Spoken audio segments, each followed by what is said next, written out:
ఉదయే బ్రహ్మస్వరూపం మధ్యాహ్నే తు మహేశ్వరః సాయంకాలే తు స్వయం విష్ణుః త్రయామూర్తి దివాకరః.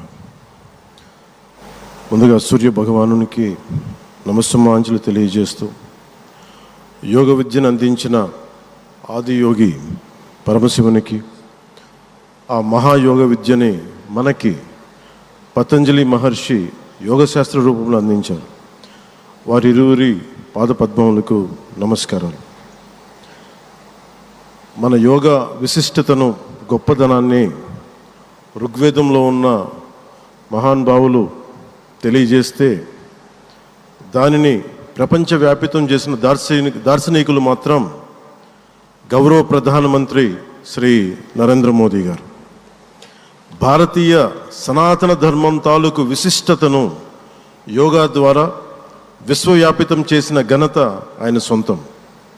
యోగా సాధకులు ఎంతటి దృఢచిత్తాన్ని కలిగి ఉంటారు, ఒత్తిడి జయించి సంకల్ప సాధకులుగా ఎలా నిలబడతారన్న దానికి కూడా మన గౌరవ ప్రధాని శ్రీ మోదీజీ గారు నిలువెత్తు ఉదాహరణ.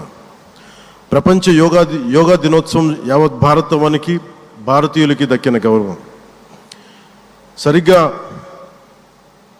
ఒక 2014లో అప్పుడే ఐక్యరాజ్య సమితిలో గౌరవ ప్రధానమంత్రి మోదీ గారు ప్రవేశపెట్టినప్పుడు దాదాపు 177 దేశాలు ఈ రెజల్యూషన్కి మద్దతు పలికినాయి.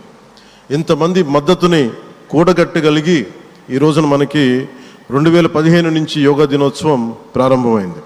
ఈ రోజున గౌరవ ప్రధానమంత్రి మోదీజీ గారి పిలుపు మేరకు మనం మొదట విశాఖ 11వ యోగా దినోత్సవ సంబరాలకు వేదిక అయింది. శ్రీ మోదీజీ గారి సమక్షంలో గౌరవ ముఖ్యమంత్రి వర్యులు శ్రీ చంద్రబాబు నాయుడు గారి కృషితో ప్రపంచ రికార్డుకు వేదికగా నిలిచింది.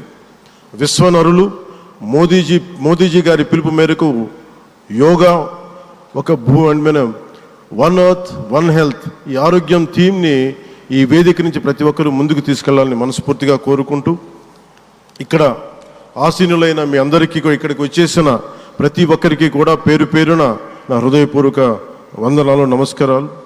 అలాగే గౌరవనీయులైన గవర్నర్ గారి శ్రీ అబ్దుల్ నజీర్ జీ గారికి, గౌరవ ముఖ్యమంత్రి శ్రీ నారా చంద్రబాబు నాయుడు గారికి, civil aviation minister Kinjarapu Rammohan Naidu గారికి, అలాగే మనకి Ayush minister of state independent charge Shri Prataprao Jadhav గారికి, అలాగే వేదిక పైన ఉన్న ప్రతి ఒక్కరికి, గౌరవ కేంద్ర మంత్రివర్యులకి, రాష్ట్ర మంత్రివర్యులకి, ప్రతి ఒక్కరికి పేరు పేరున ధన్యవాదాలు తెలియజేసుకుంటూ సెలవు తీసుకున్నాను. జై భారత్, జై హింద్.